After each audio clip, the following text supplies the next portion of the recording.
So yeah, I would feel, and little things that I learned, like one of the clients came after treatment and he wanted me to call a cab. I had no idea how to do it.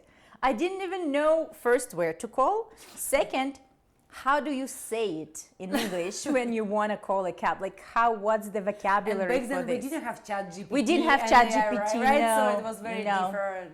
No WhatsApp or like. I don't things even like that. think, even Google Translate, I don't think it was Oh, no, that it good, was not right? there yet, no. Yeah. So, but I worked with very kind people, and my colleagues, they were totally cool with that, and I could ask them, they would help, and See, people are kind. they in were very Canada. kind. It's They were very nice. very kind, very kind. Yes. But it was my biggest fear, and I think this was a great challenge that actually helped me to break this barrier a little bit of feeling uncomfortable, especially, with your language, things that you don't understand, that you understand.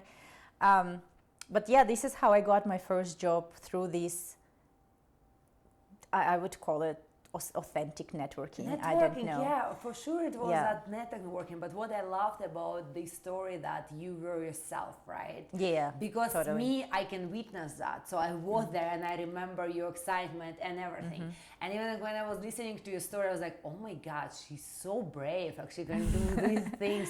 When I was so afraid like to pick up a phone and call like anybody, but you were just writing emails and you were just out there in that community, which was awesome as well. It Right? was still very uncomfortable. And I know, but what I loved about your story, like the most also, that like you knew that it was an entry-level job. Yeah.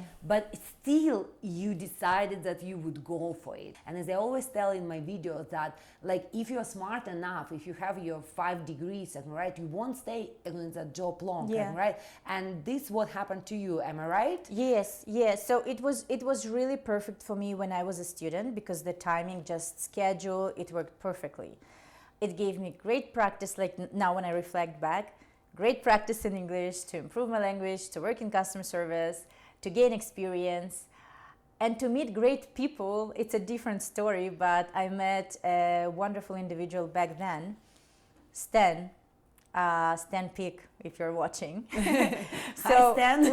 we used to work together at Leaf, and then we kept in touch on LinkedIn for all of those years, but we've never really had a chance to kind of get to know each other and chat or anything like that.